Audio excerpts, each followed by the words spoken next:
Setelah pembukaan webinar hari ini telah resmi dimulai, sebelumnya mari kita simak sedikit narasumber kita dengan kita membahas tema e-talk webinar hari ini, yaitu Game Design and Development, Challenges, Opportunities, and Career. Nah, tadi saya sudah tanya ya dengan beberapa teman-teman di sini, banyak yang main game ya. Boleh saya tanya sekali lagi nih, mana nih? Boleh raise hand yang suka main games? Raise hand, raise hand. Oke, wah. Nah, para gamers pernah nggak kepikiran tentang game bahwa ternyata prospek kerjanya menjanjikan banget loh. Sekarang ini game udah jadi kebutuhan sehari-hari, mulai dari anak-anak sampai orang dewasa. Nah, buat teman-teman yang sudah penasaran banget tentang game design dan development, dan kira-kira tantangan dan kesempatan apa aja sih kalau profesi yang kita pilih di kemudian hari adalah game developer, nah, senangnya Kak Julio Andrianto, narasumber e-talk webinar 3, sudah bersama dengan kita saat ini. Sebelumnya, saya akan membacakan profilnya terlebih dahulu. Oke, seperti yang sudah terlihat di layar masing-masing oleh teman-teman, kakak-kakak, dan bapak-ibu sekalian, Kak Julio Andrianto merupakan game developer dan programmer yang sudah memiliki pengalaman lebih dari 5 tahun ya, luar biasa sekali. Edukasi yang dimiliki Kak Julio juga luar biasa. Di tahun 2013 sampai 2017, Bachelor's Degree System Information dari Batam International University. Experience-nya juga luar biasa sekali ya. Mobile games Lantern Defense of Magic, Beast Detonator, Milky Way Idol Space Shooter, dan masih banyak lagi. Itu tadi profil dari Kak Julio, keren banget kan? Mari sama-sama kita simak paparannya sekarang kepada Kak Julio Andrianto, kami persilahkan. Oke, halo. Berarti dari saya share screen ya? Oke, terima kasih atas pengenalannya. Oke, jadi mungkin kita bisa mulai ya untuk seminar kita hari ini. Nah, mungkin dari share screen saya, udah kelihatan ya? Oke, ini saya slideshow dulu. Nah, oke. Nah, jadi sebelum kita mulai ya, jadi mungkin tadi udah dikenalin sama panitia, sama MC. Terima kasih udah kenalin ke teman-teman semuanya. Jadi sebelum mulai juga saya akan kenalin juga secara singkat ya. Jadi bukan secara personal dari saya, tapi juga dari perusahaan saya. Dan kita sekarang berada di fokus di bagian apa gitu. Nah, saya Julio Andrianto, salam kenal semuanya. Sekarang saya di Dream Studio, yaitu perusahaan rintisan saya sama satu co-founder lagi, dan sekarang saya lebih banyak fokus di bisnis ya, di sisi bisnis sama di produk manajemennya. Kalau di beberapa tahun sebelumnya itu saya memang lebih banyak fokus di programming, tapi di 2 tahun belakangan ini lebih banyak ngurus manajemen dan culture di perusahaan kita. Dan di studio kita udah mulai start sih sebenarnya kayak mirip teman-teman sih dari kuliah semester 4, semester 5 kita udah mulai start nge-build company kita ya sampai sekarang. Oke. Nah, mungkin lebih kenal ya ini sedikit tentang kita ya. Jadi kita perusahaan kita sekarang udah total ada 11 tim ya. Kita semuanya ada di Batam. Tadi ada teman-teman dari Batam juga ya, ada Maitreya Wira dan lain-lain ya. Nah, tim kita semua ada di Batam dan kita udah punya beberapa internasional dan local awards juga. Habis itu kita juga ada diinkubasi sama beberapa program ya, dan itu program yang selektif banget ya, dan kita udah masuk. Dan tahun ini kita juga akan ke Jerman juga, kita akan ada pameran sama business matchmaking di sana dengan game yang bakal kita launching di tahun ini gitu. Dan mungkin kita akan nge-launch game kita itu di pertengahan Juli ini gitu. Ya, itu tentang kita tentang ini. Nah, sedikit portofolio dari kita ya. Nah, jadi kita sebenarnya di perusahaan kita itu kita fokus di free to play mobile games ya, dan itu mostly kita fokus di idle RPG games. Jadi kita lebih banyak buat idle RPG punya games, dan ini latest release kita ya, ada namanya Lantern Defense of Magic. Dan game kita itu sempat trending juga di Google Play Store, itu di top chart ya. Kita pernah masuk ke kategori RPG, kita juga masuk ke top kategori dan rank keempat juga. Dan di sini kita di feature sama Google juga di halaman depan bagian early access di Be the First to Play. Kemudian pada saat kita nge-update game kita juga itu sering juga di feature sama Google di halaman depan, tapi itu di negara Indonesia sama di Filipina sama di Singapura. Nah, itu kemudian kita ada buat game Absolute Dominions atau Armageddon itu real time strategy games, tapi kita buat sampai early access sekarang. Tapi karena scale-nya udah terlalu besar dan scope game-nya terlalu besar, kita sementara berhentiin dulu game-nya dalam development-nya sampai ke tahap prototype. Nah, ini upcoming games yang akan kita rilis ya di bulan 7 ini ya. Jadi ini juga ada RPG tapi bertema kucing. Dan teman-teman bisa ini hack and slash ya games, dan teman-teman bisa nge-build squad. Teman-teman itu kayak saya prefer karakter seperti apa untuk bisa PvP sama opponents ya. Nah, itu yang akan kita rilis di bulan ini. Kemudian di samping itu kita juga ngerjain B2B atau project dari third party, dari klien kita. Dan mostly di tahun ini kita lebih banyak kerjain project Web3 ya, kayak pembuatan metaverse ya, kita memang ada services itu untuk klien kita. Dan kalau ini contoh Funblocks itu sebenarnya ini platform Web3 ya, jadi dia pengen buat metaverse tapi lebih ke fantasi. Kita bantu mereka buat itu. Ada beberapa project lagi yang nggak bisa kita share di sini ya, karena memang ada NDA dari klien. Tapi mostly ya kita 2 tahun terakhir kita fokus B2B-nya itu ada di Web3 sama metaverse. Ya, sama NFT seperti itu. Kita dapat banyak services dari sana. Oke, nah itu ya sedikit pengenalan tentang saya sama perusahaan dan apa yang sedang kita kerjain dan apa yang kita fokusin saat ini gitu. Nah, kita kembali lagi ke materi yang akan kita bahas hari ini ya. Jadi teman-teman kita pengen bahas game design dan development, habis itu challenge-nya, opportunity-nya, dan karirnya seperti apa. Tadi sebelum start ya, tadi ada dari MC ada coba diskusi, ada ngobrol sama teman-teman, dan saya kayak semuanya rata-rata dari mahasiswa. Ada yang dari perusahaan pembuatan game nggak? Atau ada yang udah pernah buat game? Boleh raise hand sebentar dong. Saya sekedar mau lihat ada berapa banyak. Atau semuanya mahasiswa. Kalau nggak ada yang raise hand, berarti saya anggap semuanya yang hadir hari ini mahasiswa semua. Gitu. Nggak ada yang raise hand ya? Coba saya lihat. Nggak ada ya? Berarti semuanya mahasiswa dong. Oke. Kebetulan saya juga ngajar juga di UIB ya, jadi saya juga ngajarnya teknologi games. Jadi kalau semuanya mahasiswa berarti saya tahu penyampaiannya harus seperti apa ya, biar cocok sama kalian. Oke, kita balik lagi ke materi ya. Jadi kita nanti akan presentasi mungkin sekitar 50 sampai 1 jam ya materi kita ini.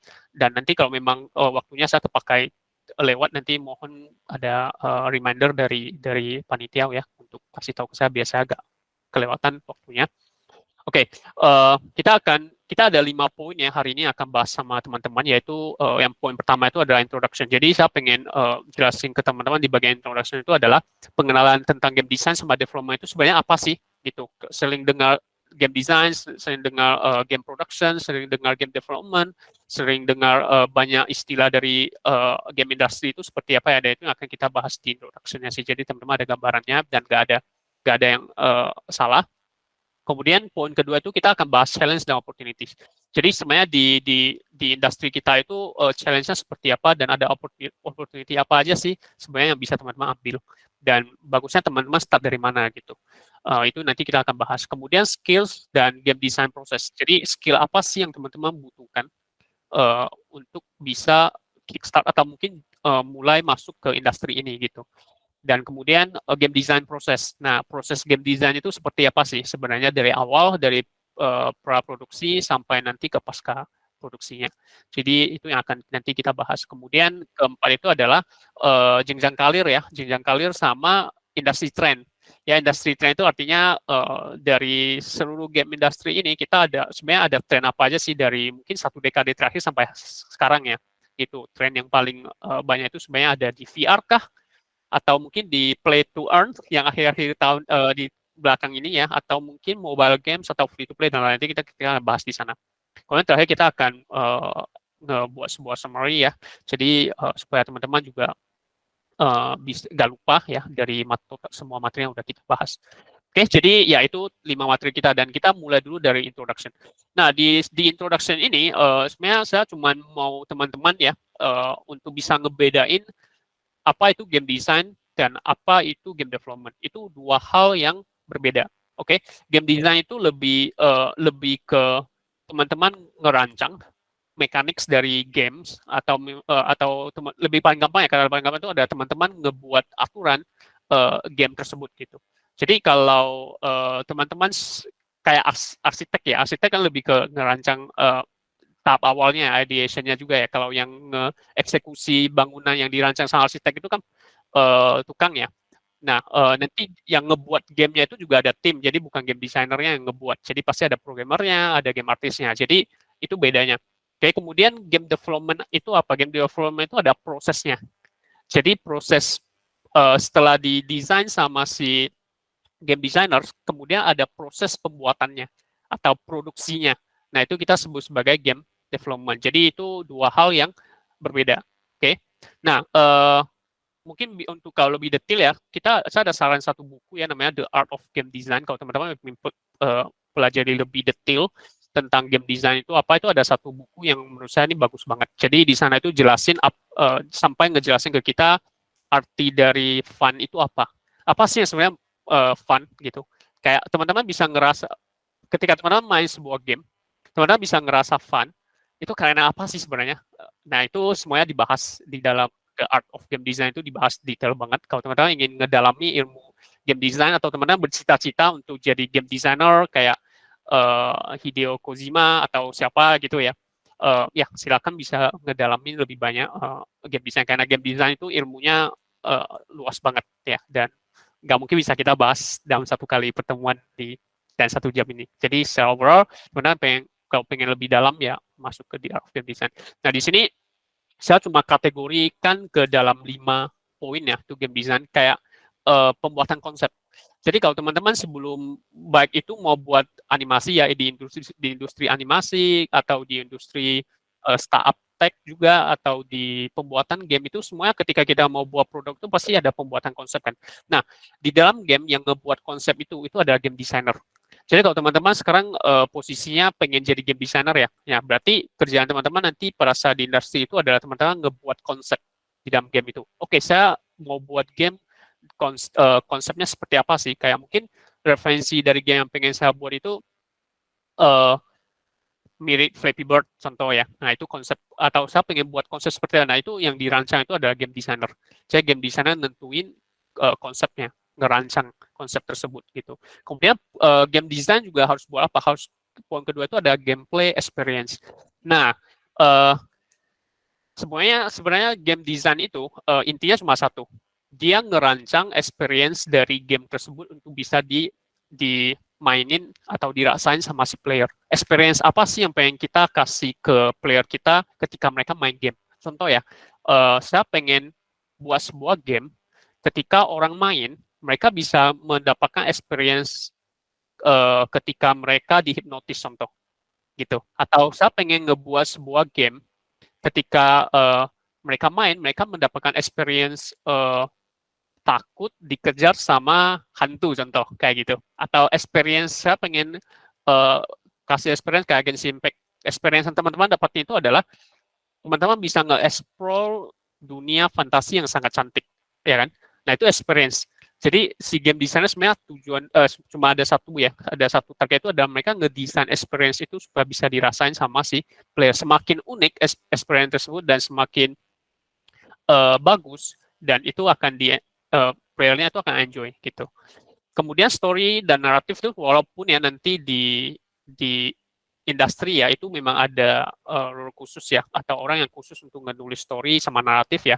Tapi basically untuk konsep plot atau plot awal ya untuk game itu ya biasanya akan dikonsep sama si game designer juga, kayak story-nya dari awal kenapa karakter ini bisa ada di sini, mungkin kenapa dia bisa mulai dari titik ini. Nah, itu konsepnya kan itu dibuat sama si designer juga, nanti baru story-nya itu akan di-detailing dan diedit sama si story writer sama si editor gitu. Tapi ya awal mulanya tetap dari game designer.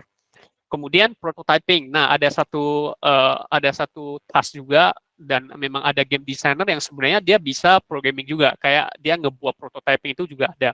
Jadi gini, kalau di industri turunan untuk nggak usah ngomong turunan dulu, kita ngomong dulu jenjang karir ya, maksudnya ketika teman-teman ingin jadi programmer, teman-teman tinggal kuliah sistem informasi atau teknik informatika kan, dan nanti karir path-nya itu, atau mungkin teman-teman tamat itu langsung akan jadi programmer, benar nggak? Nah, kalau game designer-nya itu nggak selalu harus seperti itu, nggak selalu harus kuliah game designer, habis itu saya tiba-tiba baru bisa saya jadi game designer. Game designer itu bisa kayak gini, ada artis, orang yang biasanya ngebuat art ya, karena dia udah lama di art, kemudian dia juga udah lama punya pengalaman di game industri, dan dia punya critical thinking, kemudian dia punya kreativitas yang bagus, dan dia itu bisa jadi game designer gitu. Dan biasanya kalau teman-teman lihat, kalau artis ya jadi game designer, biasanya yang dia fokusin itu adalah visualnya. Game yang dia desain itu dia pasti akan benar fokus visualnya sebagus mungkin gitu. Nah, ada lagi kayak programmer jadi game designer. Nah, biasanya kalau teman-teman lihat dari programmer jadi game designer itu biasanya game yang dia desain itu biasanya akan sangat fokus pada teknologi apa yang digunain gitu. Seberapa canggih sih teknologinya gitu, atau seberapa optimasi game yang dia buat gitu. Dan biasanya dia akan fokus di bidang tertentu karena memang core dia itu ada programmer gitu. Atau mungkin ada orang statistika contoh ya, ada orang statistika dan karena dia udah lama di game industry dan akhirnya dia mau jadi game designer gitu. Dan otomatis game yang dia desain itu pasti orang statistika ya. Jadi berarti yang dia buat itu pasti banyak fokus di angka-angka, kayak balancing di dalam gamenya itu pasti dia ngefokusin gitu. Jadi angka-angka di dalam game kayak level up-nya itu harus seperti apa, itu balance-nya pernah diperhatiin sama dia gitu. Jadi levelnya harus di perbandingan level sama level desain yang dia akan kasih ke playernya itu juga benar-benar dia hitung semua gitu. Nah, jadi game design itu turunannya banyak. Jadi kalau teman-teman masuk ke kuliah, contoh ya, saya ambil teknologi game nih contoh. Nah, kalau masuk dalam teknologi game itu, teman-teman bisa masuk ke jadi programmer, game programmer, bisa jadi game artist, bisa jadi audio composer, dan lain-lain kan. Nah, tapi kalau game designer itu memang nggak ada ilmu tertentu yang teman-teman harus pelajari dan teman-teman baru bisa jadi game designer, nggak seperti itu. Itu lebih banyak based on experience teman-teman di industri, dan teman-teman tentunya suka main game, ya suka desain game dan punya skill itu, akhirnya teman-teman bisa jadi game designer di sebuah perusahaan atau di industri ini gitu. Kemudian yang kelima itu adalah user interface atau user experience atau UI UX gitu. Nah, sebenarnya game designer itu ngedesain UI sama UX-nya itu secara kasar. Jadi nanti di orang yang ngeeksekusi ke dalam programnya, ke dalam engine itu sebenarnya memang nanti ada UI UX designer yang khusus untuk eksekusi itu. Cuman game designer itu lebih ke kasih kayak bentuknya dalam bentuk wireframe. Oh, button ini harus di kanan nih. Button ini memang harus ada animasi pop-up-nya nih. Yaitu semuanya dari designer, game designer ya. Tapi nanti yang eksekusi itu tetap ada UI UX designer sama technical artist yang akan nge-eksekusi idea atau hasil desainnya dari si game designer. Oke, nah jadi daripada saya jelasin game design panjang ya, di sini saya coba usahain di push ya jadi 5 poin aja, jadi teman-teman ada gambaran, oh ternyata game design itu seperti itu, game designernya yang mereka lakukan, oh ternyata ya lebih kurang seperti itu gitu. Jadi dan ada satu bukan fun fact sih, maksudnya sesuatu yang saya ngerasa harus teman-teman tahu juga, harus bisa ngebedain juga, game design itu adalah bukan orang yang ngebuat aset ya. Jadi ada beberapa orang yang salah tangkap, kirain game designer itu adalah orang yang ngebuat visualnya atau orang yang ngebuat asetnya, bukan. Orang yang ngebuat visual sama orang yang membuat aset di dalam game industri atau game development itu namanya artis. Jadi ada 2D artis, ada 3D artis, nah itu namanya artis. Itu orang yang ngebuat aset. Tapi game designernya itu lebih ke ngedesain seluruh gamenya gitu. Semua CV dari game dia harus tahu secara general gitu. Oke, itu game perbedaan game designer sama artis. Oke, kemudian kita masuk ke dalam game development. Nah, tadi kita ngomong ya, game design itu semuanya sebenarnya bagian dari game development. Di dalam game development itu ada game desainnya. Jadi biasanya kalau sebelum kita ngebuat sebuah game, kan memang game designer itu harus kerjaan dulu. Dia harus ngebuat konsepnya dulu. Setelah semua konsepnya udah selesai, baru akan diimplementasi atau diprogramkan sama si programmer, ya kan? Nah, di sini untuk game development secara garis besar cuma ada 5, tapi ketika nanti terjun lebih detail, prosesnya game development panjang banget. Tapi ya supaya teman-teman lebih gampang, lebih mudah, itu saya jadikan 5 poin aja. Ya, di dalam game development itu ada programming, ya teman-teman melakukan programming, yaitu ngeimplementasi ide atau hasil desain game designer ke dalam jadi bentuk mekanik atau dalam bentuk code. Oke. Dan kemudian kedua itu art and asset yang tadi saya bilang, berarti art and asset itu adalah artis yang akan ngegambar visual dari game itu sendiri gitu. Kemudian yang ketiga itu ada audio. Audio itu biasanya dikerjain sama audio composer gitu. Ya dikompos sound effects-nya, BGM-nya atau didesain audionya ya dikerjain sama orang tertentu juga. Kemudian keempat testing and bug fixing ya itu kalau di startup pembuatan aplikasi itu pasti ada ya. Jadi memang ada kita harus selalu ngetes bug yang ada di dalam game kita yang sedang kita develop, kemudian kita nge-fix bug tersebut. Yang kelima itu ada deployment and distribution. Jadi itu lebih ke nge-publish game tersebut mungkin di platform-platform kayak App Store, Google Play Store, Steam, Nintendo Switch, PlayStation, Xbox, dan lain-lain. Nah itu deployment dan distribution. Jadi game development ya lebih kurang 5 poin ini sih dari pengembangan sampai deployment dan distribution. Nanti kita akan bahas lebih detail di bawah. Yang penting sampai slide ini ya teman-teman ada gambaran perbedaan game design sama development itu seperti apa. Oke.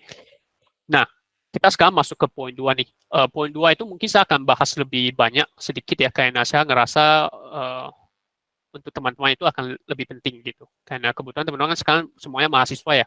Mayoritas mahasiswa harusnya 80%, 90% harusnya mahasiswa sih sekarang kalau saya lihat. Ya jadi kalian kalau biasanya di semester 6 atau di semester 7 itu kan biasanya itu masa-masa kan mau sudah ya, mau selesai kan. Ya itu masa teman-teman menentukan mau ke arah mana, ya kan? Menentukan arah hidup maksudnya. Mau ke arah mana, mau karirnya mau difokusin ke arah mana gitu. Nah, jadi hari ini saya akan bahas dengan teman-teman lebih detail di game ya tentang game industry. Jadi teman-teman ketika mau terjun ke industri ini teman-teman tidak memiliki terlalu banyak tanda tanya sih gitu. Jadi kita akan lebih jelasin di sini. Oke, di sini ada challenge sama opportunities ya.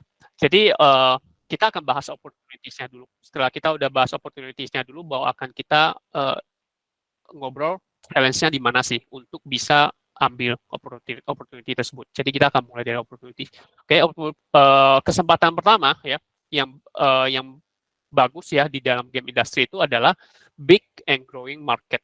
Teman-teman bisa lihat ya, ini di tahun 2020, sebenarnya di tahun 2021, 22, 23 juga punya data sih, juga naik. Tapi kalau nggak salah di 22 itu dia ada turun sedikit karena coronavirus dan lain-lain. Tapi ketika saya lihat data itu nggak ada turun sih, cuman nggak apa saya ambil yang 2020 gitu. Nah, teman-teman bisa lihat total market size dari game industry itu benar-benar besar banget. Ya, 159 billion. Itu seluruh dunia ya. Maksudnya seluruh dunia, seluruh marketnya. Dan kebagi ke PC. PC itu kayak mungkin Steam gitu kan. Itu game-game Steam market size-nya itu 36 billion USD.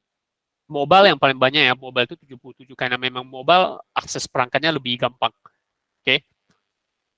Browser sudah semakin sedikit ya karena udah jarang sih orang main game di browser. Kemudian ada konsol ya, kemudian ada smartphone games ya, kemudian ada tablet games, ini itu mobile ya semuanya bagian mobile. Nah teman-teman bisa lihat marketnya besar banget ya, marketnya besar banget. Kayak teman-teman bisa ngeibaratkan kayak ini sebuah cake ya, sebuah cake. Kalau teman-teman bisa ambil aja market size ini mungkin 0,01% aja, itu sebenarnya udah bisa ngehidupi sebuah company yang cukup besar ya, dan itu udah benar-benar nilainya udah tinggi banget dari satu ini ya itu besar banget. Nah di sini kita coba akan melakukan perbandingan ya, kayak dari entertainment punya industri, teman-teman bisa lihat di sini nih untuk market gaming ya nilainya 159 billion. Ya itu coba kita lihat yang music industry itu baru 19 billion. Bedanya itu benar jauh banget, hampir 10 kali lipat, 8 sampai 10 kali lipat ya, 8 kali lipat lah misalnya. Oke, movie yang teman-teman sering nonton, sering konsum juga, tapi value-nya itu cuman 41 billion. Bedanya itu 3 sampai 4 kali lipat ya di kalau kita bandingin sama market gaming. Oke. Nah, jadi kalau kita tidak ngebandingin dengan market yang lain, kita nggak tahu seberapa besar sih gitu. Tapi begitu kita udah ngebandingin, kalau teman-teman setiap hari ada konsum musik, ya kan, ada konsum Netflix, ya kan, ternyata market size-nya itu benar nggak seluas sebesarnya si game industri gitu. Oke, nah jadi opportunity pertama itu adalah game punya market size yang sangat besar, oke, kebanding industri entertainment yang lain gitu. Oke. Kemudian kita zoom in lebih dalam ya, maksudnya kita coba zoom in ke kondisi di Indonesia seperti bagaimana. Kita sekarang semuanya ada di Indonesia ya, jadi ketika teman-teman pengen masuk ke industri ini, ya teman-teman harus tahu juga kayak di negara kita sebenarnya kondisi di industri ini udah seperti apa sih sebenarnya gitu. Nah, kalau ini saya ambil data 2019 sih, sebenarnya saya ambil yang 2020 sama 21 juga ada di sini. Itu total ada 1,92 ya, hampir 2 billion lah dari total market size tadi yang 190 lebih ya, 150 lebih, Indonesia punya hampir 2 billion. Dan kalau nggak salah itu peringkatnya 16 terbesar di seluruh dunia, 16 atau 15 saya lupa. Nah, tapi ada satu hal, itu adalah kalian coba lihat ya, dari 2B ini, ya, dari 2 billion USD ini, industri game ya, game dalam negeri hanya menguasai 0,4% pasar, padahal potensi sektor ini sangat besar. Artinya dari 2B ini, yang masuk ke developer lokal, itu cuma 0,4%. 99,6% itu ke developer luar negeri setiap tahun. Kebayang kan? Nah, seberapa banyak uang yang keluar setiap tahun di sektor industri sektor gaming ini. Ya, jadi kecil banget. Ini pun udah termasuk publisher sama developer kalau nggak salah. Jadi artinya kita benar-benar kekurangan developer di Indonesia untuk bisa menguasai aja market kita sendiri sih, nggak usah di market global ya. Market kita sendiri aja kita masih kurang. Dan pertanyaan itu adalah, padahal kita orang Indonesia harusnya kita orang yang lebih ngerti budaya di Indonesia dan kebutuhan Indonesia itu seperti apa, user Indonesia yang butuhnya seperti apa, harusnya kita yang lebih ngerti dan kita yang bisa nge-jump-in duluan ya kebanding orang luar ya. Tapi ya sampai kondisi saat ini ya karena mungkin yang mulai ya, industrinya mulai itu kan awalnya dari Korea nih, habis itu diikutin sama si US, Jepang, baru China kan. Dan Indonesia ini kita baru start ya mungkin di 10 sampai 5 tahun terakhir ini baru mulai berkembang ya. Tapi kan dari mereka itu udah sangat lama, mereka udah start dan mereka memang udah menguasai market ini. Tapi itu nggak masalah ya. Jadi kita tetap bisa coba ikutin ya, minimal ya kita bisa dapat angka 1 atau angka 5, itu sebenarnya udah pencapaian yang sangat besar gitu. Nah, tadi itu ya. Jadi ada satu poin itu adalah game industry itu punya market yang besar. Oke, gimana kita bisa pandai-pandai untuk masuk ke market tersebut dan kita ambil keuntungannya dari sana gitu. Oke. Dan kedua itu adalah indie game development. Di sini, nah ini saya sebut sebagai kesempatan itu kayak gini. Kayak kalau dulu ketika kita pengen ngebuat game, itu kita nggak bisa solo, nggak bisa ngebuat game. Mungkin bisa ya kalau kita pakai Java yang benar-benar low level banget dan kita bisa ngebuat game sendiri. Nah, tapi ketika gamenya udah selesai, itu ada satu challenge lagi, yaitu nggak bisa ngedistribute. Nggak tahu mau publish kemana karena memang nggak ada platform kayak Google Play, kayak Steam itu nggak ada. Gitu. Kayak mungkin teman-teman pernah dengar game dari Indonesia yang populer banget, Digital Happiness, yang ngebuat game Dread Out kan. Itu mereka kalau nggak salah di tahun 2008 atau 9 ya. Mereka gamenya udah selesai nih. Nah, tapi mereka juga berjuang banget supaya gamenya bisa masuk ke dalam Steam. Dulu Steam itu nggak bisa asal upload. Maksudnya kita nggak bisa sebagai indie nggak bisa nge-upload gamenya terus nanti di review udah langsung rilis, nggak bisa. Jadi kita harus ikut program dari Steam dulu, nanti dikurasi dari 1000 game yang di submit ya. Mereka cuma pilih mungkin 100 game yang akan di publish gitu. Itu dulu namanya Steam Greenlight. Nah, jadi dulu untuk akses ke publishing itu benar-benar susah banget. Dan Google Play Store itu juga nggak bisa asal upload game. Kalau sekarang kan upload game ke Google Play Store gampang banget ya. dulu itu memang bisa upload game, tapi tidak ada in-app purchase punya services buat developer. Jadi kita bisa upload game ke dalam Google Play Store, kita bisa pasang iklan di sana, tapi kita nggak bisa pakai fitur in-app purchase-nya gitu. Dan itu baru mulai bisa itu di tahun 2015 atau 14 ya, itu pada saat Flappy Bird lagi viral. Ya, kita harus terima kasih ke developer Flappy Bird sih, karena begitu, dan itu menunjukkan bahwa di Asia Tenggara itu punya potensi untuk bisa ngebangin game yang bagus gitu. Akhirnya dekat-dekat tahun itu juga ya, akhirnya kita sebagai developer bisa ngejualan kayak diamond in-app purchase di dalam game gitu. Nah, dulu itu benar-benar susah banget ya. Mungkin bisa buat gamenya, tapi untuk nge-release, nge-publish-nya itu susah. Oke.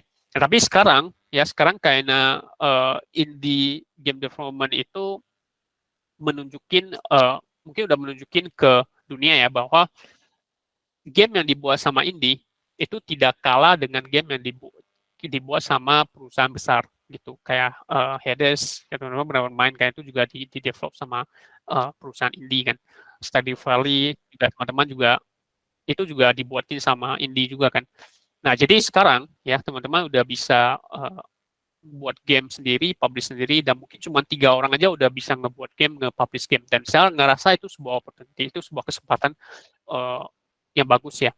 Dengan market size yang besar, dan kita bisa ikut masuk untuk ambil market tersebut itu dengan mungkin ya tim yang kecil. Walaupun tim yang kecil itu punya potensi untuk sukses itu lebih kecil ya, udah pasti. Tapi setidaknya kita tetap punya kesempatan untuk bisa ikut ambil market tersebut gitu.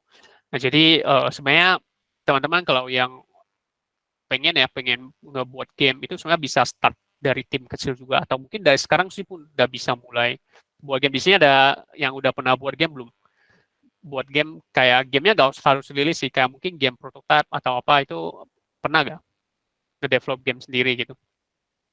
Tadi game-game yang teman-teman lihat portofolio kita itu juga, itu kita start dari kita kuliah juga. Kita iseng-iseng ngebuat prototipenya. Nah, itu ada Renjo, ada siapa? Ada Raffi, ada Yohanes, ya keren ya. Jadi ada Ricky juga. Jadi teman-teman maksudnya kayak gini, maksudnya teman-teman nggak usah takut ya. Maksudnya itu dibuat juga aja. Ada Reza juga kan. Di start aja gitu. Kalau dari pengalaman kita ya, sebenarnya yang paling sulit itu untuk ngebuat game itu adalah ngelilis game pertama. Itu yang paling sulit gitu. Jadi saran saya itu ada ketika teman-teman pengen start buat game ya, atau mungkin teman-teman udah ada tim nih sekarang, di Batam kan kita ada lagi game jam sekarang, udah 2 hari jalan ya. Nah, teman-teman ketika ingin start ngebuat game, saran saya itu scope game yang dibuat itu dikecilin sebisa mungkin. Yang penting game ini bisa rilis gitu. Jangan ngedesain game pertama, yang game pertama teman-teman ya, tapi didesain scope-nya itu yang nggak masuk akal. Kayak saya pengen buat game pertama saya pengen buat game Final Fantasy kayak Final Fantasy 7 gitu. Atau saya pengen buat PUBG, atau saya pengen buat game level Mobile Legends. Di game pertama jangan. Saran jangan seperti itu. Kalau bisa scope game pertama itu dikecilin sebisa mungkin, kayak mungkin game hyper casual atau casual dulu.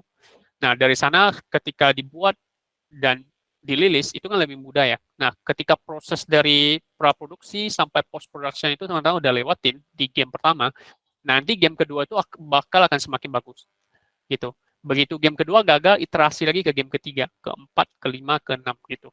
Dan itu juga strategi ini juga kita dapatin dari salah satu mentor kita yang ada di sekarang dia ada di publishing ini sih. Kalian mungkin pernah main game Ragnarok X Generation kan.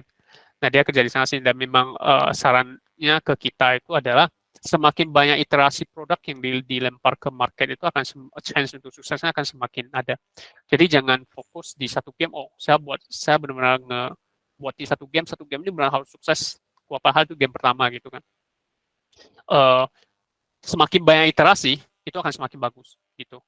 Jadi sebenarnya saya ada riset satu data ya, kayak saya iseng coba cari ke publisher yang populer kan. Saya coba nge-breakdown, saya coba ngelihat total game yang mereka ada, revenue dari setiap game yang mereka punya itu berapa gitu. Nah, kalau pattern-nya begitu, saya nggak bisa solusi ini sih. Tapi pattern-nya itu adalah teman-teman bisa lihat ya, game-game publisher yang menengah ya, bukan yang besar banget, bukan kayak Tencent, bukan, tapi yang menengah. Menengah itu rata-rata mereka kalau dilihat dari statistiknya itu mereka cuma ada 1-2 game yang benar-benar hit banget. Sisanya itu benar-benar gak ada revenue cuma mungkin 50K atau mungkin ada yang bahkan cuma di bawah 5.000 gitu. Nah, tapi yang paling atas itu ada satu game yang 20 million revenue-nya, ada yang 50 million, tapi cuma satu game itu. Nah, jadi kesimpulannya itu bisa dilihat bahwa publisher yang menengah pun, yang besar, itu mereka juga melakukan banyak iterasi sebelum benar-benar mereka punya satu produk yang hit gitu. Ya, jadi iterasi itu penting. Oke, jadi itu juga buat kita belajar bahwa kita menerima kegagalan kita di produk kita yang pertama gitu. Oke. Nah, ini kesempatan ya, indie game development. Nah, ketika teman-teman ingin start startup game ya, teman-teman ketika ingin nge-startup game, atau mungkin teman-teman di sini kan pasti ada dua jenis nih. Satu yang benar-benar ingin nge-startup, ngebuat perusahaan sendiri, nge-manage perusahaan sendiri. Ada satu lagi yang nggak suka, maksudnya dia nggak suka sama manajemen perusahaan, nggak suka sama sisi bisnis. Yang dia suka itu cuma buat game. Dan dia idealis ya, yang penting saya mau buat game gitu. Saya nggak mau ngurusin sisi bisnis. Ada dua jenis orang kayak gini kan di sini kan. Tapi nah, saran saya yang hari ini itu bisa di-apply di dua-dua ini. Jadi bagi kalian yang benar-benar ingin cuma fokus buat game aja, nggak mau ngurusin bisnis, nggak mau ngurusin perusahaan, kan kalian pasti akan ambil jalur untuk gabung ke perusahaan game yang ada di Indonesia atau di luar negeri kan. Nah, tapi kalau untuk teman-teman yang pengen ngebuat perusahaannya, ngebangun perusahaan dari awal, itu juga pasti dong setelah ini selesai akan cari cara gimana supaya bisa startup di industri game kan. Nah, tapi saran saya hari ini yang saya akan kasih itu bisa di-apply di dua ini. Oke? Nah, teman-teman start dari mana nih? Kalau teman-teman yang belum start ya, bagi yang belum start, teman-teman bisa start dari untuk join dulu ke komunitas. Kenapa? Karena bisa lihat ya, di Indonesia itu sebenarnya kita sudah punya banyak pendukung, ya, banyak support dari, baik itu dari pemerintah atau baik dari pelaku itu sendiri untuk nge-support supaya orang yang pengen masuk ke dalam industri itu punya jalan gitu. Kayak contoh ya, di sini kita punya AGI, Asosiasi Game Indonesia, yang menjadi jembatan buat developer sama pemerintah. Jadi banyak program-program pemerintah yang direalisasikan melalui AGI. Jadi ya, dan itu benar-benar sangat kebantu. Jadi di sana teman-teman bisa mulai ya, mungkin bisa ikut lihat cek ya program-program AGI setiap tahun ada apa aja, dan teman-teman bisa coba apply gitu. Oke, kemudian ada teman kita dari Indie Games Group Indonesia, itu baru di founding 1 tahun yang lalu. Itu disupport full sama Google, dari Google sih yang benar-benar nge-support komunitas ini gitu. Jadi di sini kita lebih juga di komunitas ini teman-teman pas join ya, itu memang visi mereka utama ya dari IGG itu adalah untuk ngebantu teman-teman yang mau masuk ke industri gitu. Karena founder-founder di IGG itu mereka ngerasain dulu ketika mereka pengen masuk ke industri dan tidak tahu mau dari mana ya, dan juga nggak tahu harus ketemu siapa, ya akhirnya mereka ngebangun IGG ini dan sekarang di back sama Google gitu. Kemudian ada Game Dev ID. Nah, bahkan di komunitas daerah ya, kita ada juga. Jadi Bali, Bandung, Batam, kayaknya ada beberapa yang bisa ke-skip sih. Tapi ya setidaknya di daerah-daerah juga ada pelaku game industri, dan mereka ngebuat komunitasnya supaya bisa hidup di daerah itu. Gitu. Di Batam kita juga ada gitu. Bali, Bandung, Depok, banyak nih. Nah, jadi langkah pertama ya, mungkin bagi saya itu ada teman-teman coba lebih banyak aktivitas di komunitas. Join ke komunitas, cari informasi sebanyak mungkin, diskusi dengan teman-teman kita yang di komunitas, yang sudah punya experience ya, jadi supaya teman-teman tahu gambaran besar ya, industri ini seperti apa, dan ketika ingin entry itu juga seperti apa gitu. Bahkan teman-teman kalau mau tanya tentang hal-hal kayak teknikal ya, kayak gimana cara pakai Unity Engine, pakai Unreal Engine, ya, pemilihan engine yang bagus itu seperti apa sih, atau pemrograman, atau art, itu biasanya kalau teman-teman masuk ke dalam Discord ini kan mereka banyak kategori channel yang untuk bahas teknikal itu juga ada di sana. Jadi itu sangat-sangat ngebantu. Jadi step pertama itu adalah ya teman-teman masuk ke community, dan ini juga sebuah opportunity juga menurut saya. Nah, selain itu juga di Indonesia juga banyak nih program sama inkubasinya juga banyak banget gitu. Jadi ada ini dari Toge Production juga, mereka ngebuat ada Toge Game Fund Initiative. Jadi mereka benar-benar ngasih funding ke game, ke konsep game ya. Itu gak usah 10K, 10K itu 150 juta ya. Nah, jadi ya, dan di mentoring juga sama mereka, tapi mereka tidak ambil share apapun dari game. Itu bagus banget kan. Nah, itu sebuah kesempatan yang bagus banget. Karena ada Global Game Jam, ada Game Prime, ada ini dari Telkom, ada IGDS juga banyak. Jadi udah program yang sebenarnya teman-teman udah bisa apply, kayak teman-teman start dulu buat konsep gamenya. Oke, setelah gamenya udah ada konsep, coba teman-teman buat pikirin sisi bisnisnya, buatin pitch deck-nya, habis itu apply ke dalam program ini. Itu juga oke. Atau teman-teman yang pengen join ke perusahaan ini juga bisa masuk ke akademi, habis itu coba cari-cari kesempatan gimana supaya bisa nge-apply ke company tersebut, itu juga bisa. Bahkan sangat banyak studio lokal ya, yang mereka open position juga, mereka share ke community sih, kayak oh kita lagi mau hiring nih, itu juga banyak informasi dari komunitas. Jadi komunitas itu kunci juga sih sebenarnya gitu. Nah, itu ya tadi ya. Kemudian yang ke poin ketiga, opportunity juga itu adalah sekarang untuk digital distribution sama self publishing itu gampang banget. Masa udah bisa teman-teman lakuin. Bahkan personal kayak Apple, kalau teman-teman mau rilis di App Store ya, kayak di iOS itu juga bisa. Itu bahkan personal bisa, gak usah ada perusahaan dulu, nggak masalah gitu. Justru yang ngurusin pakai yang personal itu lebih mudah untuk di-accept. Kalau kita apply sebagai perusahaan, itu biasanya akan nge-review kayak NIB dari perusahaan, semuanya itu di-review dulu sama mereka, dan itu cukup lama. Kalau teman-teman apply yang personal itu sebentar aja udah langsung di-approve sama mereka, dan teman-teman udah bisa nge-release game di iOS dan bisa didistribusi.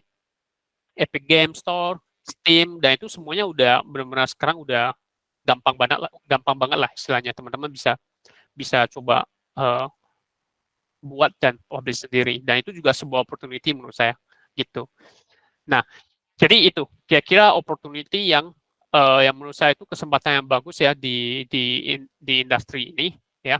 Satu itu market besar, kemudian teman-teman juga bisa ngekembangin game sendiri sekarang ya, karena game engine itu semakin di-upgrade, versinya semakin user friendly, semakin canggih ya.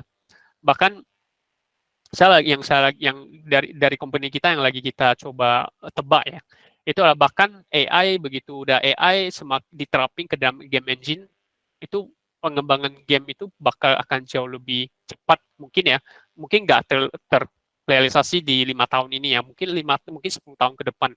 Jadi orang ngebuat game itu semuanya pakai AI gitu. Itu bisa terjadi karena udah orang coba nge-implementasi ChatGPT ke Unity Engine, itu udah jalan konsepnya gitu. Jadi ya 5-10 tahun ke depan itu bisa mungkin terjadi juga gitu.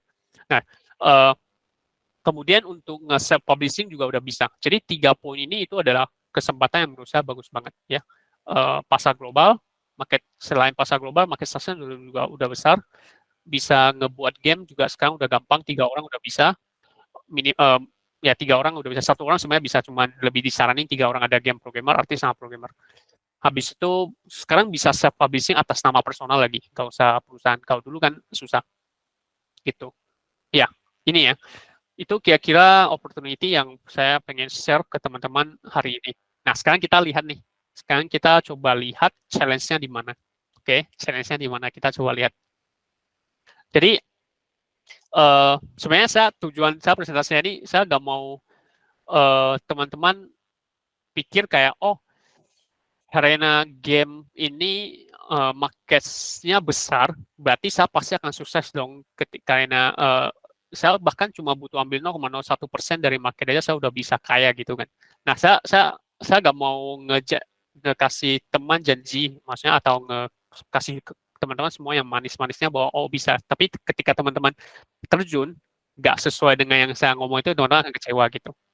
Dan ini bisnis, jadi setiap bisnis itu pasti ada resikonya.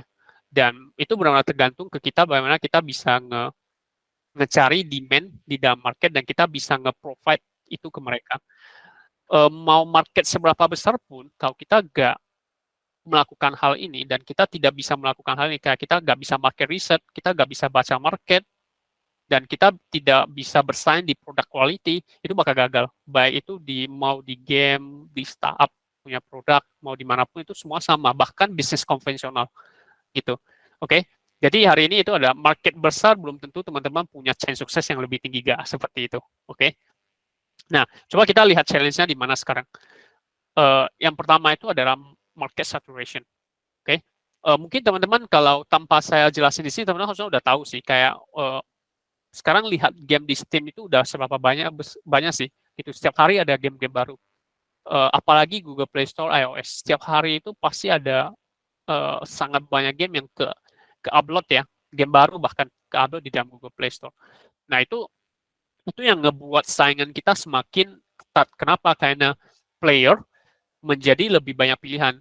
Kayak bahkan ya kalau kita sekarang kan kita spesialisnya fokusnya di game mobile ya. Kita ada satu KPI di dalam game kita itu ada first time user experience. First time user experience itu KPI-nya itu adalah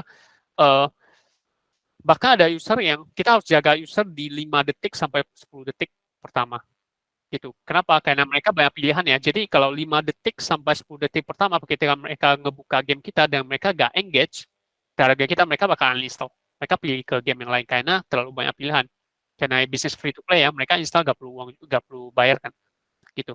Nah jadi itu benar-benar saingannya semakin benar-benar dekat ya, ketat banget ya. Bahkan 5 detik pertama artnya kalau udah agak bagus ya mereka akan langsung install. Jadi first time user experience itu benar-benar sebuah KPI yang kita kejar. Jadi gimana supaya user install game kita, masuk 5 detik pertama mereka langsung engage, langsung terhook ya sama game kita tuh gimana. Dan itu benar-benar challenge banget gitu. Apalagi game yang, apalagi kita nggak tahu ya device setiap user kita beda-beda ya, ada yang low end ke mid end, ada yang high end ya. Nah, ketika kita pada saat ngedevelop, kita testingnya itu di device yang high end, nah itu bisa jadi masalah besar tuh. Karena begitu ketika ke pasar itu yang mid end sama low end ke bawah itu bakal akan banyak crash. Itu jadi masalah besar dan itu benar challenge banget sih gitu. Karena banyak market saturation itu jadinya ya user banyak pilihan. Dan itu satu challenge sih dan teman-teman harus coba pikirin itu benar harus ngegunain inovasi, kreativitas teman-teman ya untuk ngedesain sebuah produk ya sehingga bisa ngeisi ya permintaan yang ada di dalam pasar gitu, benar-benar dapat gitu, saya gimana gitu. Jadi dan itu berhubungan dengan tadi yang kita bilang kenapa kita harus lebih banyak iterasi, karena semakin banyak teman-teman iterasi, kesempatan untuk benar-benar hit ke demand tersebut itu akan semakin banyak gitu. Oke, itu challenge pertama ya. Nah, ini teman-teman bisa lihat ya di Steam dari 2004 sampai 2022 ya. Per tahun itu ada puluhan ribu games yang ke-upload ke dalam Steam, yang kelilis ya di dalam Steam. Berarti kalau kita bagi ke bulan ya, berarti itu sekitar 1 bulan itu hampir ada 1.000 game yang ke-upload ke Steam. Oke, jadi istilahnya setiap kali gajian itu kan pasti ada yang orang yang ngealokasikan untuk ngebeli game ya, benar nggak? Nah jadi setiap bulan itu mereka dikasih hampir 1.000 produk untuk mereka pilih gitu. Ya jadi itu benar-benar challenge banget ya. Bagaimana dengan yang Google Play Store ya? Ini saya cuma ambil Google Play Store. Google Play Store lebih gila sih. Ini satu kuartal ya, berarti 3 bulan ya. Setiap 3 bulan itu hampir 1,5 juta game yang ke-upload. Ya, gitu. Jadi bukan kalau sih, maksudnya yang available di marketnya. Itu gila banget ya. Jadi benar-benar saturate banget sekarang. Teman-teman pikir aja kayak gini. Ketika teman-teman buka HP, ya kan, maksudnya buka Google Play Store gitu kan. Game yang ditampilin itu cuma ada game yang bisa ditampil di halaman pertama itu cuma berapa? 100 lah, anggap aja. Teman-teman bisa scroll sampai ke bawah. Cuma 100 ya yang bisa ditampil di satu halaman ini. Padahal sedangkan di dalamnya itu ada 500-an ribu game gitu di dalam store tersebut gitu. Chance kita untuk bisa muncul, untuk bisa dapat organic installnya itu cuma berapa persen gitu. Itu benar-benar harus jadi sebuah challenge yang benar-benar sulit banget ya. Oke, itu challenge pertama. Kemudian yang kedua itu adalah development cost yang cukup tinggi.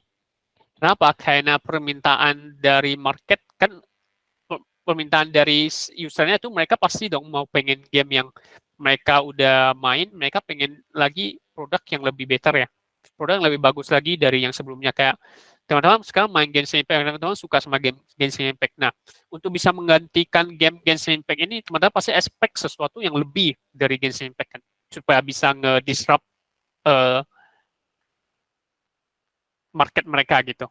Oke, teman-teman main Mobile Legends tadi kayak tadi gitu. Teman-teman supaya teman-teman mau pindah dari Mobile Legends pasti expect sesuatu yang lebih bagus dari Mobile Legends gitu. Dan itu sebagai developer yang jadi PR developer gitu. Dan itu juga yang akan ngebuat cost development itu semakin tinggi gitu. Karena kita benar harus kejar sesuatu yang harus jauh lebih bagus dari ini, harus lebih bagus ini. Otomatis cost development-nya itu akan semakin tinggi. Belum lagi cost untuk eksperimental punya game itu juga cost juga kayak kita pengen buat sesuatu yang benar-benar fresh nih di market gitu kan. Ketika di eksperimen memang ini baru sesuatu yang new tapi nggak ada yang suka gitu. Nah itu juga cost juga, kita harus bayar juga gitu kan. Nah jadi ya challenge kedua itu adalah development cost semakin hari semakin tinggi. Dan waktu produksi itu juga kita terhitung cost juga. Jadi itu semakin mahal gitu. Oke. Nah, ini kalau teman-teman mau ada gambaran ya, ini juga gambar besar. Itu sebenarnya ini cuma kasih gambar besar, itu tergantung nanti diimplementasi sama itu juga nanti akan pengaruh seberapa bagus manajemen finansial sama project di perusahaan teman-teman sih, dia baru akan ngehemat cost gitu kan. Tapi ya estimasinya kayak gini. Kalau untuk nge-prototype game ya, itu biasanya dari 8.000 sampai 15.000 K untuk satu prototipe gitu, demo games lah. Tapi ini juga tergantung demo game dengan scope seperti apa ya. Kayak contoh teman-teman pengen nge-prototyping game yang hyper casual aja. Hyper casual sebenarnya nggak perlu gitu mahal sih. Ya nggak perlu sampai 8.000 sampai 15.000. Mungkin teman-teman satu orang kerja 48 jam ya udah selesai, itu satu prototipe muncul gitu. Nah tapi kalau based on experience kita ya, kalau kita sebut harga yang di Indonesia aja, maksudnya kondisi Indonesia 8K sampai 15K itu bisa ngebuat sebuah demo games untuk game PC sih sebenarnya, dengan mungkin playtime-nya yang mungkin cuma 15 menit sampai 30 menit gitu untuk demo ya. Itu bisa buat scope yang seperti itu juga. Nah, kalau buat hyper casual game ya, kayak contoh gamenya Rise Up itu sekitar 25 sampai 100.000. Itu sebenarnya ini rate untuk luar negeri ya. Kemudian untuk casual game kayak Subway gitu kan 45K sampai 1,5 miliar lah. Kalau mid-core game itu kayak COC itu ya ini terlalu murah sih sebenarnya, 70K sampai 500K itu terlalu murah untuk game selevel COC ya. Tapi ya ini cuma hardcore game itu kayak PUBG cuma 1 sampai 3 miliar, itu juga 100K itu terlalu kecil ya, minimal 1 miliar sampai 3 miliar sih harusnya. Triple A game ya udah pasti lebih dari 1 miliar gitu. Tapi ini cuma kasih teman-teman gambaran, sebenarnya yang pastinya itu berapa itu nanti juga akan tergantung sama manajemen cost dari perusahaan itu sendiri dan bagaimana bisa nge-reduce cost-cost yang sebenarnya tidak diperlukan gitu. Oke, ini gambaran development cost ya. Nah, kemudian yang ketiga itu adalah pengembangan teknologi yang cukup itu ya, kayak tahun lalu lah, 2 tahun yang lalu, itu di tahun 2021 ya, itu kita juga ngerasa sih, karena kita memang ada B2B punya service ya. Nah, jadi pada saat Web3 lagi naik banget, itu benar-benar kita dapat sangat banyak permintaan dari calon klien kita untuk bisa ngebuat game yang jalan di blockchain gitu. Jadi itu mau gak mau kita ngepaksain tim kita itu dalam waktu dekat kayak 2-3 bulan itu kita benar-benar pelajari Web3, teknologi Web3 itu seperti apa, kita juga pelajari Metaverse itu apa sih sebenarnya dan pengembangan kayak gimana untuk bisa nge-isi permintaan dari calon klien kita gitu. Nah, pengembangan teknologi ini benar-benar itu harus disiapin kapan saja sih. Kayak sekarang kita pun lagi coba, selain kita nge-develop game kita ya, kita juga lagi pelajari teknologi kayak contoh AI, kita juga pelajari gitu. Web3, Metaverse, bahkan sekarang kita memang bisa kasih services untuk ngebuat Metaverse sama Web3 game ya. Tapi sekarang kita juga nggak mau berhenti ya, kita coba tetap riset kayak gimana AI itu bisa akhirnya pengaruh ke game industry ini. Nah, jadi pengembangan dari teknologi ini benar-benar sesuatu yang challenge banget gitu. Kayak teman-teman pernah kepikir gak, kayak saya sekarang lagi buat game di mobile gitu kan, dan planning pengembangan gamenya itu mungkin 1,5 tahun contoh, sampai benar-benar bisa rilis ya. Terus tiba-tiba udah 1 tahun nih, sisa setengah tahun. Ternyata karena ada perubahan teknologi yang besar-besaran, akhirnya orang sekarang udah gak pakai HP lagi di saat itu, gitu. Nah, itu contoh ya. Tiba-tiba orang udah gak pakai mobile gitu. Maksudnya mobilenya itu udah gak bentuk kayak gini. Dia mungkin cuma bentuknya lebih kecil atau udah jadi uh, dari sisi desain UX-nya itu mungkin cuma jadi satu kertas atau mungkin jadi hologram gitu kan. Akhirnya game yang teman-teman udah produksi di setengah, akhirnya gak kepakai gitu. Nah, itu juga sebuah analogi sih, maksudnya kayak gitu. Itu juga cukup menakutkan gitu, apalagi investmentnya udah besar-besaran di tahun itu. Dan di selama ini kita juga gak pernah ngeriset teknologi baru, ketika mau transisi itu juga susah kan, benar-benar susah gitu. Jadi tetap gimana pun tetap harus ada persiapan sih untuk bisa ngepelajari teknologi-teknologi baru. Kalau biasanya di perusahaan besar, mereka itu ada alokasi kayak 10-15% ya dari biaya operasional mereka itu melakukan riset teknologi, itu juga ada gitu. Oke. Ada yang resen? Apakah ada mau tanya atau gimana? Boleh ya, silakan. Tapi nanti kita ada sesi tanya jawab juga sih. Gitu. Oke, next lanjut kita masih ada waktu berapa lama ya? 10 menit, 15 menit? Oke, kita lanjut ke skill dan game design proses. Ini saya akan bahas lebih cepat sedikit ya. Kalau skill sih harusnya teman-teman udah tahu juga ya skill apa yang dibutuhin. Tapi di sini saya simpelin jadi 9 ya. Yang pertama itu udah pasti game design dan mechanics. Jadi skill yang teman-teman harus ada itu adalah teman-teman harus bisa ngerancang game, ngebuat aturan di dalam game, ngedesain game itu sendiri gitu. Dan itu basicnya dari mana? Ya dari teman-teman pasti suka main game dan teman-teman udah nge-consume sangat banyak games. Dan teman-teman punya critical thinking, teman-teman punya komunikasi yang bagus, teman-teman punya baik secara lisan ya atau tulisan. Karena game designer itu butuh banyak dokumen yang harus dibuat gitu. Bisa kasih satu contoh game design dokumen kita ya.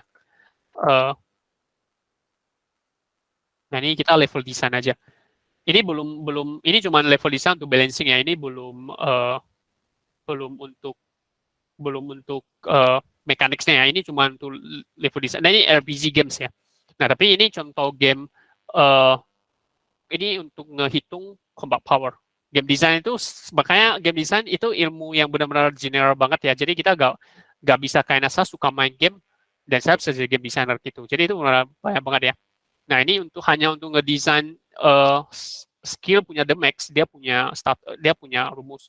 Untuk ngedesain critical the max punya formula, dia ada formulanya juga. Nah ini kemudian player SPS sama enemy punya status juga itu didesain semua nih. Harus dari awal sampai akhir itu didesain sama si desainer ya gitu. Nah ini nanti terakhirnya harus diekspor jadi chart ya, supaya dia bisa lihat gitu. Kemudian ada quest system, banyak sih yang ini cuma satu file ya, kita punya sangat banyak file yang udah didesain sama si desainer. Ini salah satu contoh ya. Jadi kerjaan game designer itu bukan cuma coret-coret di kertas sih sebenarnya. Jadi banyak disiplin ilmu yang harus dia kerjain. Nah tapi gambarannya itu ada seorang game designer itu adalah kalian kerjain balancing, level design, mechanic design, kalian ambil decision itu juga harus tepat gitu. Kan pasti ditanya dong sama program, bagaimana kalau status ini sampai batas ini gitu, apa yang terjadi gitu. Nah si game designer itu harus bisa ambil decisionnya gitu. Kayak contoh idle games nih. Kayak contoh idle games ya, kita ngomong idle games. Idle games kalau teman-teman main itu pasti angkanya itu bisa sampai quadrillion punya angka kan. Karena kalau kita mau bilang itu yang nggak habis gitu kan. Nah, tapi sedangkan memori di komputer, ya memori di komputer itu mereka nggak bisa kayak kita bilang tipe data lah yang programmer ya. Tipe data float itu cuma bisa berapa 1 triliun pun angka nggak bisa ditampungkan. Tapi kalau di game idle kita harus sampai bisa quadrillion punya angka. Nah itu di sana harus ambil decision sih kalian mau desain kayak gimana gitu. Dan ya ini ada programming, art, ya ada UI UX designer juga, ada game testing, juga ada project management ya. Kemudian ada problem solving juga harus ya. Bisnis sama marketing ini yang paling susah sih. Tapi ya again kalau kita hiring dari orang yang memang base-nya itu adalah digital marketing, nah itu bisa lebih cepat gitu. Kalau game development proses juga lebih kurang kayak gini ya. Kayak ada di pre-production ini ya. Jadi teman-teman itu memang mulai lebih banyak mempertanyakan sih. Lebih banyak mempertanyakan ke game designer itu sendiri. Biasanya kalau di dalam produksi ya, sebelum kita nge-produksi itu biasanya tim kita itu cuma 3 orang. Cuma ada 3 orang ya, satu product manajernya, kemudian kedua itu game designernya, ketiga itu programmer, dan satu lagi artisnya. Jadi cuma ada satu aja. Jadi itu untuk ngebuat proof of concept-nya. Jadi kita bukan sekali, saya mau buat game ini nih, langsung kita nge-hiring tim kita full, langsung kita kerja, enggak seperti itu. Jadi kita memang di tahap planning sama pre-production itu cuma 3 orang, tanpa orang untuk nge-planning. Begitu semua game design dokumennya udah jelas, semua mechanics itu udah jelas, itu artinya bahwa kita akan masuk ke fase production kan.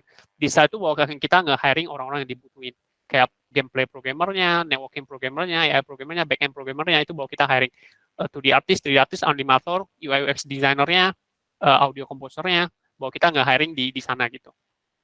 Nah, terakhir setelah udah kita bahas yang nge-production ya, bahwa kita akan masuk ke dalam post-production.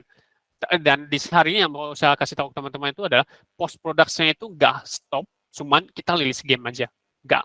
Post-production itu kerjaannya itu 1 kali lipat lebih sulit dari production dan pre-production. Jadi kalau game teman-teman udah selesai rilis ya, bukan cuma sekedar lempar rilis, nggak seperti itu.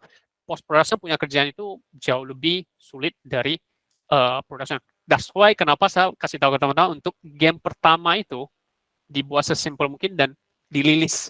Karena begitu udah rilis, teman-teman akan dapat pengalaman di post-production ini.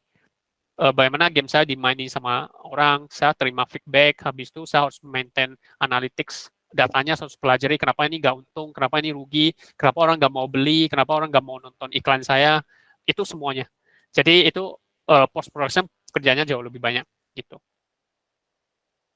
Ya, career path dan industri trend ya. Jadi kayaknya semua industri sama lah, pasti ada entry level ya. Entry level kalau di game itu mungkin dari jadi game tester dulu, itu mungkin lurus yang paling gampang untuk masuk ya, game tester, maksudnya quality assurance ya.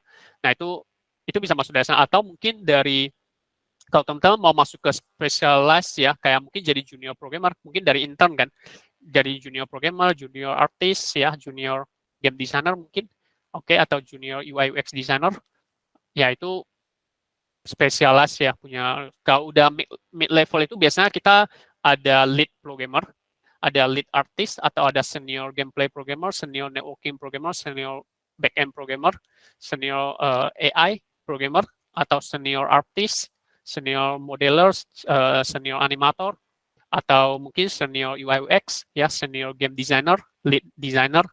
Nah itu di mid level position.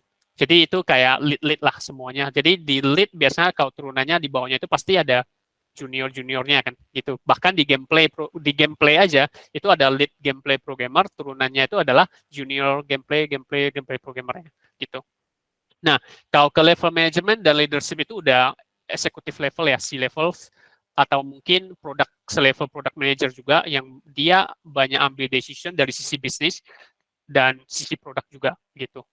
Oke, itu di level ini biasanya ya itu biasanya ya 7, 8 atau 10 tahun pengalaman ya kalau kita masuk sesuai dengan jenjang kalian yang belum masuk sih. Kalau kalian ada waktu kalian ambil screenshot aja. Ini saya agak jelasnya cuma di sini lucu aja.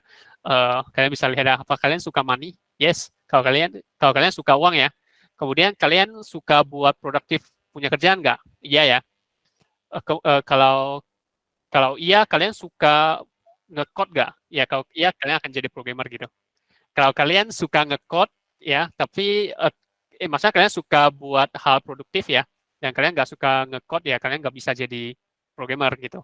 Jadi yang lain aja gitu. Jadi technical lead ya, tapi kalian suka baca code ya, dan kalian suka manajemen, tapi kalian nggak suka untuk ngebuat sendiri, itu ya mending kalian jadi technical lead aja gitu. Nah di sini kalian screenshot aja, ini lucu sih, jadi kalian bisa lihat kalian akan jadi kayak gimana gitu, ya kan? Kalian ikut, saya mau jadi creative director nih, ya apa saja yang harus kalian lihat. Ini kalau jelasin banyak, jadi kalian screenshot lihat sendiri aja gitu. Nah kalau industri trend, secara singkatnya itu adalah sekarang kalau saya rasa teman-teman bisa baca juga sih, tren dulu itu tiba-tiba ada satu yang naik namanya play to earn. Play to earn di dalam game ya. Ya bisa, nanti kita bisa, ya nanti saya minta bantu Manian tuh untuk share. Nah, jadi industri trend itu sebenarnya turun naik, namanya tren ya, pasti ada turun naik ya. Tapi yang sekarang masih stay dan tetap masih bagus itu ya mobile sama premium games yang di Steam, di PC kan. Nah sekarang masih stabil banget dan setiap tahun naik gitu. Ada tren yang tiba-tiba spike, habis itu turun lagi. Kayak contoh Web3 punya game Play to Earn yang dimana dari sisi bisnis yang tidak sustainable kan gitu. Dan kalian bisa lihat cloud gaming juga itu sebuah tren sih, walaupun sekarang teknologinya masih lagi dibuat ya. VR, AR juga itu sebuah tren juga, ya kan?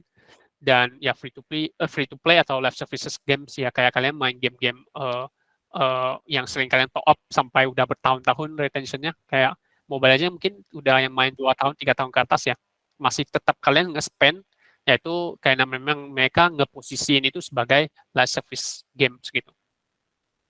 Oke, terakhir ya, konklusinya singkat ya. Jadi sebenarnya di industri game itu dinamik ya, dan punya challenge dan opportunity yang kita bahas tadi ya. Dan supaya untuk bisa sustain ya dan sukses di industri ini ya, teman-teman mungkin butuh harus benar-benar inovatif ya dan kreatif untuk bisa melihat kondisi pasar kita sekarang gitu. Dan di game industry itu pasti terus berubah ya setiap saat gitu. Jadi ya teman-teman juga harus siap ya. Dan untuk ngedesain sebuah game ya benar-benar buat game yang benar bisa orang ingat gitu experience dari game teman-teman yang teman-teman desain gitu. Oke, mungkin konklusinya singkat seperti itu ya. Jadi ya untuk materinya saya rasa udah oke dan waktunya udah pas ya, 26 tadi saya start kalau nggak salah. Jadi pas 1 jam ya. Kalau teman-teman ada, mungkin saya selain ke MC dulu deh. Ya kita sekarang masuk ke apa. Thank you semuanya. Oke, terima kasih Kak Julia Andrianto atas paparannya, insightful banget ya. Boleh saya mengundang teman-teman semuanya untuk menulis di komen. Terima kasih banyak kepada Kak Julio untuk insightful-nya. Wow, jadi menambah memotivasi kita untuk terjun ke dunia game, bukan cuma sebagai gamer aja, tapi sampai game development itu sendiri ya. Baiklah, Bapak, Ibu, dan rekan-rekan peserta e-talk webinar 3, sekarang kita akan masuk ke sesi tanya-jawab. Bagi yang ingin bertanya, silakan angkat tangan, langsung akan kami nyalakan mikrofonnya, atau bisa ketik pertanyaannya di kolom chat.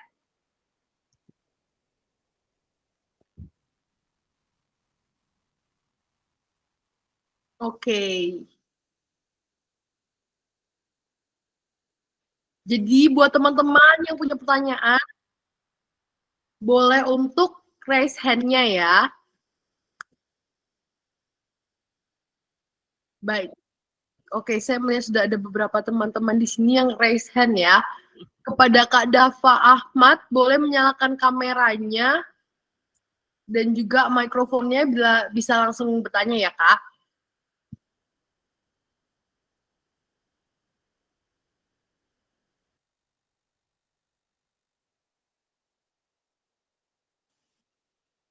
Kak Dava, apakah bisa? Halo.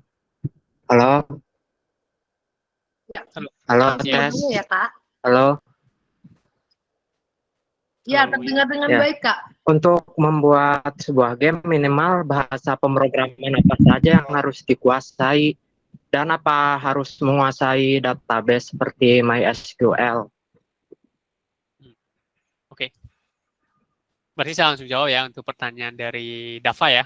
Oke, minimal bahasa pemrograman apa? Jadi gini, jadi untuk ngebuat sebuah game itu kita lebih disaranin untuk menggunakan game engine, oke? Tapi pertanyaannya adalah bisa nggak kalau saya buat tanpa menggunakan game engine? Artinya saya pakai low level language lagi, kayak saya langsung pakai Java atau saya langsung pakai C#, saya langsung pakai C++ untuk ngebuat tanpa ada game engine itu bisa nggak? Tetap bisa. Cuman perbedaannya gini, ada satu analogi kayak gini, guys. Jadi ketika teman-teman ingin berbisnis jualan makanan contoh, teman-teman ingin jual miso gitu kan, teman-teman ingin jual miso. Apakah ketika teman-teman ingin buat mengemasak miso itu, teman-teman buat kompornya dulu sama buat pancinya dulu nggak? Nggak kan? Teman-teman better beli aja kompornya, beli aja peralatan yang dibutuhkan untuk ngebuat miso itu, baru teman-teman semua fokus untuk ngebuatin miso supaya misonya enak gitu. Benar nggak? Nah, jadi bahasa pemrograman apa sih yang dibutuhin itu sebenarnya dari game engine sih. Jadi kita desainin untuk game engine yang sekarang umum banget yaitu Unity Engine. Mungkin teman-teman udah pernah dengar ya. Dan bahasa pemrograman yang dipakai di Unity Engine itu ada C#, C pagar ya tulisannya gitu. Pagar itu Unity Engine. Oke. Jadi kalau teman-teman yang udah di kuliah kebiasa sama C#, harusnya masuk ke Unity Engine itu untuk bahasa pemrograman, teman-teman tinggal pelajari library yang dari Unity Engine itu udah harusnya udah cepat gitu. Kemudian kalau teman-teman pengen pakai Unreal Engine, berarti bahasa pemrograman itu ada C++. Oke, C++ yang harus dipelajari itu. Tapi tetap C++-nya itu bukan langsung dari library-nya C++, itu pasti ada library dari Unreal Engine-nya juga. Jadi harus pelajari library-nya juga. Cuman penulisannya sangat persis, memang bahasanya C++ gitu. Kemudian kalau teman-teman pengen pakai game maker itu pakai Ruby, setahu saya bahasanya. Kemudian kalau teman-teman mau pakai Godot Engine pakai apa ya? Saya lupa tiba-tiba. Oke. Nah, tapi ya kalau teman-teman kuasai bahasa C, itu harusnya udah gampang sih. Itu atau teman udah contoh teman-teman kuasanya Java nih, tapi mau transisi ke C# sama C++ harusnya nggak terlalu susah kan. Harusnya itu gampang gitu. Jadi ya minimalnya ada teman-teman kuasai satu bahasa pemrograman deh. Itu aja. Mau Python itu pun kalau nggak masalah sih, karena ketika teman-teman udah ngerti konsep coding, teman-teman udah tahu strukturnya, ya jadi ketika teman-teman ingin mentransisi ke bahasa lain itu harusnya cepat gitu. Oke, kemudian tadi ada tanya apakah butuh menguasai database gitu kan. Itu tergantung game apa yang pengen teman-teman buat. Kayak contoh ini, kalau teman-teman cuma pengen buat game hyper casual yang datanya nggak teman-teman simpan sebagai developer, itu nggak perlu. Jadi teman-teman tinggal pakai Google Play Service punya cloud, atau teman-teman simpan aja datanya ke handphonenya user, itu bisa. Jadi begitu mereka uninstall gamenya, mereka bisa kembali datanya hilang. Itu kelemahannya gitu. Nah, tapi kalau game yang selevel game Midcore ya, yang dimana di game teman-teman itu ada contoh nih, ada penjualan in-app purchase nih, kayak teman-teman ada gacha ya, masa si user itu harus nge-spend uang untuk gacha, ya kan? Mereka harus spend uang untuk ngebeli diamond, itu kan? Otomatis teman-teman harus tanggung jawab terhadap fitur yang teman-teman kasih. Jadi semua data teman-teman dari user itu harus dicatat. Mereka udah pernah beli ya, begitu mereka uninstall gamenya, mereka install lagi ke device lain dengan akun yang sama, akhirnya yang mereka proses tetap ada gitu. Nah, jadi menurut saya game yang mid-core level ke atas itu wajib harus ada database. Dan kalau ada database itu nggak wajib MySQL. MySQL jalan nggak? Tetap jalan. Tapi teman-teman bisa pakai MySQL, bisa pakai NoSQL juga kayak MongoDB, ya kan, atau Redis. Nah, itu bisa. Tapi MySQL salah satu pilihan lah yang bisa dipakai gitu. Dan itu kalau sebisa mungkin di game casual sampai yang di game micro ke atas. Intinya kalau game yang ada user progression yang panjang, kayak ada user level, user leaderboards, dan lain-lain, itu wajib database semua. Gitu. Ya, mudah-mudahan menjawab ya, Alfa. Thank you Kak Julio untuk jawabannya, dan thank you Kak Dava Ahmad untuk pertanyaannya. Selanjutnya pertanyaan kedua dari Kak Rizky. Boleh menyalakan kamera dan mikrofonnya. Kak Rizky Ramanda.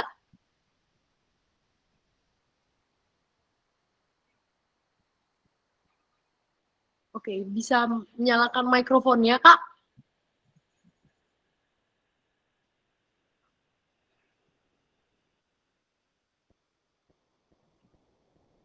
Oke, bisa Kak. Boleh langsung di chat ya. Untuk teman-teman yang lain yang ingin bertanya, bisa langsung menyalakan kamera, raise hand, atau langsung menulis di kolom chat ya. Baik, pertanyaan dari Kak Rizky Rahmanda. Ketika merancang gameplay experience, apa saja yang dipertimbangkan untuk menambahkan elemen experience yang diperlukan? Dan berdasarkan pandangan Kak Julio, apa yang membuat gameplay experience itu kurang atau berhasil? Oke. Sebelum masuk ke situ, jadi saya pengen jelasin ke teman ada 2 poin sih. Yang poin pertama itu adalah experience yang eksperimental. Experience yang eksperimental itu berarti game yang eksperimental ya. Jadi game di mana teman-teman ngerancang sebuah game, game itu cuman ada satu di seluruh dunia. Berarti itu game-game benar-benar unik banget gitu. Tapi itu eksperimental, nggak proven. Oke, maksudnya nggak proven itu adalah di market itu nggak proven bahwa nggak pernah ada produk yang berhasil atau gagal dari produk yang sejenis. Itu eksperimental namanya. Jadi chance untuk suksesnya itu lebih kecil. Tapi kalau setelah berhasil, teman-teman jadi first mover-nya. Oke, jadi itu experience yang eksperimental. Kemudian ada satu lagi cara ngedesainnya itu adalah ngedesain based on produk yang proven, yang udah proven di market. Kemudian teman-teman buatin lebih better, teman-teman carikan sedikit USP ke game tersebut, dan game tersebut punya chance lebih sukses yang lebih tinggi. Tapi di market sudah ada game yang sejenis gitu.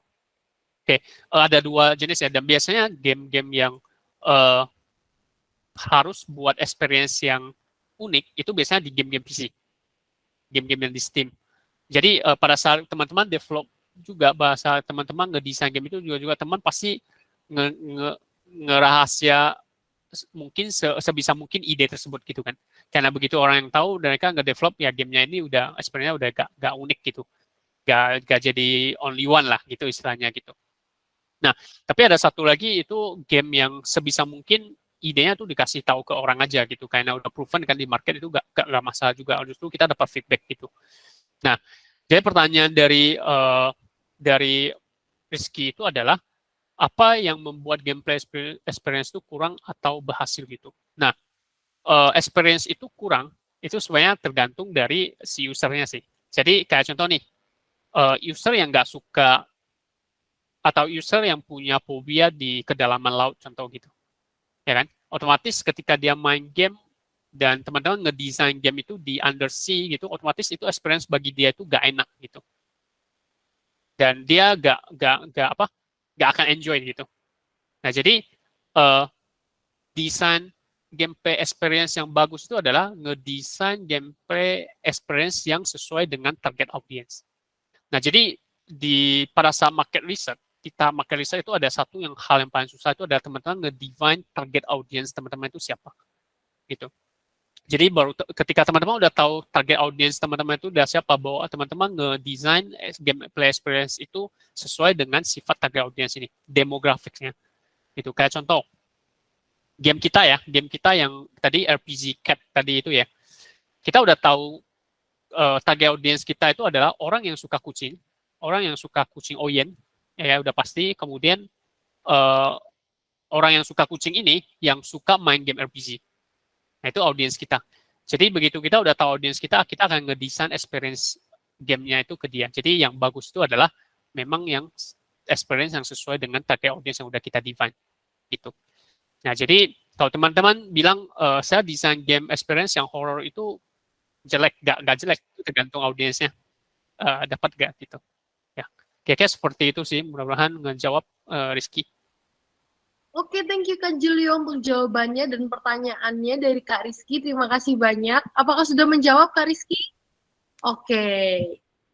Yuk, selanjutnya nih, ada yang mau bertanya lagi, boleh untuk menulis di kolom chat ataupun langsung raise hand nih.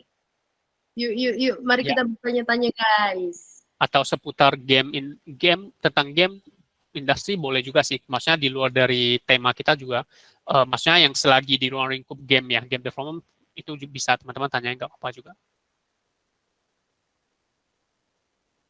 Oke, mungkin sambil menunggu teman-teman untuk bertanya, saya ada pertanyaan nih Kak. Mhm. Kira-kira langkahnya gimana sih Kak untuk bisa mendapatkan ide dalam membuat konten game gitu? Oke. Kayak game yang bisa menarik perhatian banyak orang. Oh, oke. Oke. Nah, jadi kalau ini based on dari perusahaan kita ya, maksudnya perusahaan kita bagaimana perusahaan kita melakukan hal inilah istilahnya. Kayaknya kita ngeriset pasarnya itu dari mana. Nah, karena kita nggak berani ambil game eksperimental, karena kita, maksudnya budget, kita harus jaga cash flow perusahaan kita kan. Jadi kita nggak mau langsung ngebuat game yang eksperimental. Jadi kita lebih ngepilih game yang sudah ada, harus kita improve. Jadi langkah yang kita lakukan itu adalah, yang pertama ya, kita coba market research. Market research itu kita coba pelajari dari sesimpel gini sih, cuman teman-teman buka Play Store atau buka App Store ya, teman-teman masuk ke game yang top chart. Top chart itu adalah game-game yang paling populer lah di App Store ya. Teman-teman pelajari dari top 10-nya mereka itu sebenarnya game-game yang sejenis apa sih, gameplaynya seperti apa sih. Itu langkah pertama. Ketika teman-teman sudah tahu nih, oh ternyata game-game di top chart itu adalah game-game idle RPG nih. Dari 10 game itu ada 3 nih yang masuk di top chart, bahkan yang di top 20, top 30 masih ada nih idle RPG. Berarti teman-teman dapat kesimpulan dong, oh idle RPG itu kayaknya bisa naik nih. Itu yang pertama ya. Ketika teman-teman udah tahu idle RPG, teman-teman cari dari idle RPG ini apa yang underserved gitu. Maksudnya apa sih yang bisa teman-teman improve dari game yang sudah ada ini. Nah, baru teman-teman tambahin betternya, ya kan, supaya saya bisa lebih bagus dari mereka. Mungkin dari sisi quality artnya atau dari sisi bahkan hanya dari sisi user progressionnya saya bisa buat lebih bagus karena punya mereka gak balance, contoh kayak gitu. Saya bisa buat lebih bagus gitu. Habis itu setelah itu teman-teman mau tambah sedikit elemen kayak 10% lah dari produk yang baru ke dalam produk tersebut gitu. Kayak contoh dari top chart itu game-game yang sejenis itu tidak ada yang bertema kucing. Punya saya buatin tema kucing. Berarti kan 10% dari new-nya ya, itu bisa jadi USP-nya produk teman-teman gitu. Nah, langkah-langkah kita itu seperti itu. Jadi kita ngerisetnya itu dari yang sudah ada, yang sudah proven di market, harus kita buatnya lebih better, tambahin sedikit elemen new, dan kita ship produk tersebut gitu. Ya, kira-kira langkahnya seperti itu, misalnya. Oke, thank you Kak. Ada pertanyaan dari Kak Rizky lagi nih Kak. Untuk developer pemula yang mau mempublish game pertamanya lebih direkomendasikan di mana ya Kak? Oke. Karena itu tergantung kalian ya. Jadi gini, ini juga based on riset di perusahaan kita juga. Jadi kita lihat banyak start game ya, termasuk kita. Kenapa kita butuh waktu yang sangat lama pun masih belum kita sebut benar-benar sukses itu, karena ada satu hal fundamental yang benar-benar kita harus tahu dulu di awal. Kita start dari 2016 ya, sampai sekarang kita masih baru 10 orang dan kita masih ngelilis produk yang gak sukses, gak gagal. Sebenarnya satu produk yang gak sukses, gak gagal itu yang jadi masalah sih, yang so-so aja itu yang jadi masalah. Masalah yang pertama itu adalah kita ketika kita start ya, kita gak bisa membedakan bisnis model dari game kita. Sebenarnya kalau teman-teman lihat bisnis model di dalam game itu ada 2 jenis. Satu itu adalah premium game. Premium game itu adalah yang kayak contohnya di Steam. Jadi user sebelum mereka install, kita bayar dulu. Itu kan mostly di Steam ya, walaupun di Google Play Store juga ada, tapi kan itu gak jalan di Google Play Store. Kalau yang di mobile itu lebih banyak bisnis model itu ada free to play. Jadi usernya itu main gratis, ketika mereka ke hook, ke engage, mereka baru spend gitu kan. Nah, jadi ada 2 jenis bisnis model ini sebenarnya fundamental banget. Jadi teman-teman harus tahu dulu teman-teman mau di bisnis model apa gitu. Contoh, kalau mau ngebandingin apakah upload ke Steam lebih gampang atau upload ke Google Play Store lebih gampang, itu sebenarnya sama-sama gampang sih. Sekarang sama-sama bisa. Yang penting lolos review mereka itu biasanya harusnya nggak terlalu sulit sih. Itu gampang. Nah, tapi saya lebih saranin teman-teman untuk nentuin dulu dari awal. Teman-teman benar mau di bisnis model yang premium atau yang free to play dulu. Kalau yang free to play berarti bagusnya teman-teman uploadnya ke Google Play. Kalau teman-teman saya pengen buat game premium deh, yaitu coba teman-teman upload ke Steam. Nah, jadi seperti itu. Jadi bagusnya tentuin dulu bisnis modelnya. Saya pengen karena gini, karena bisnis model ini pengaruh ke keseluruhan bukan keseluruhan game ya, keseluruhan bisnis dari company kalian. Jadi kalau teman-teman udah tahu bisnis free to play, walaupun bisnis free to play sama premium itu sama-sama buat game ya, tapi dari perusahaan turun ke produk ya itu semuanya beda. Itu totally beda. Jadi ini fundamental banget. Jadi saya harap teman-teman pada saat mau terjun dipelajari dengan baik dan didesain dengan baik. Karena kita punya pengalaman, kita buat game free to play, tapi kita masukin terlalu banyak fitur premium. Bayangin, itu apa yang terjadi? Jadi gado-gado punya produk lah. Gado-gado punya business model, dan itu yang ngebuat game kita gagal. Revenue ada, cuma revenue-nya itu nggak sesuai yang kita ekspektasikan gitu, karena memang banyak kesalahan di sana. Business modelnya salah gitu. Ya, itu mudah-mudahan ngejawab. Tadi yang tanya siapa namanya? Jadi Kak Rizky tadi. Oh, Rizky, oke. Nice, pertanyaan bagus. Lanjut. Oke, selanjutnya dari KM Rafli Zamzami. Selamat siang Kak Julio, perkenalkan aku Rafli, mahasiswa semester akhir. Aku mau nanya, bagaimana sih karir path yang bisa saya ambil selain masuk ke dalam komunitas? Apakah ada perusahaan atau studio game yang membuka intern di Indonesia? Atau apakah saya perlu develop game saya sendiri dengan mencari tim sendiri untuk menambah experience dan portofolio? Oke. Karir path-nya ya. Oke. Masuk ke dalam komunitas itu salah satu pilihan ya. Kalau selain dari join ke komunitas, sebenarnya gini sih, selain teman-teman ketika ambil jalur intern, terus sambil join ke komunitas itu sebenarnya boleh. Jadi itu dua hal yang sebenarnya berbeda, itu bisa sama-sama diambil. Nah, tapi kalau teman-teman pengen cari informasi intern di studio-studio lokal, itu ada ini, saya kirim linknya nih. Ini juga dari siapa ya? Dari Mas UB, ya dari Om UB yang ngebuat website ini. Jadi kalau teman-teman kunjungi ke website ini bisa lihat banyak data nih tentang kondisinya. Di sana juga ada, coba teman-teman masuk ke bagian studio dengan program magang. Nah, di sana itu ada studio-studio nih yang buka program magang di sana. Saya mungkin kirim link yang lengkapnya di sini. Nah, ini. Nah, dari sana teman-teman bisa lihat itu studio-studio yang open magang. Jadi ya bisa dapat informasi magang dari sana gitu. Nah, kemudian pertanyaannya itu apakah saya harus buat game sendiri atau gimana gitu. Ini saran personal saya ya, saran personal saya sebenarnya itu tergantung teman-teman nanti. Tapi ini ada saran personal saya. Kalau saya bisa dikasih untuk balik lagi ke tahun 2016 ya, saya nggak akan langsung ngebuat perusahaan sih. Saya nggak akan langsung ngebuat game sendiri juga. Saya bakal akan ambil jalur untuk join ke perusahaan game yang lebih mature. Kenapa? Karena hal yang saya pelajari di 6 tahun ini harusnya bisa saya dapetin di perusahaan luar ya, perusahaan lebih besar itu mungkin dalam waktu 2 atau 3 tahun. Habis itu saya bawa balik untuk nge-startup gitu. Itu mungkin jalur yang akan saya ambil sih. Nah, tapi ada resikonya. Resikonya itu adalah ketika teman-teman terlalu nyaman di perusahaan besar, mungkin passion untuk nge-startup itu bisa hilang, bisa aja gitu. Jadi itu konsekuensinya di sana sih.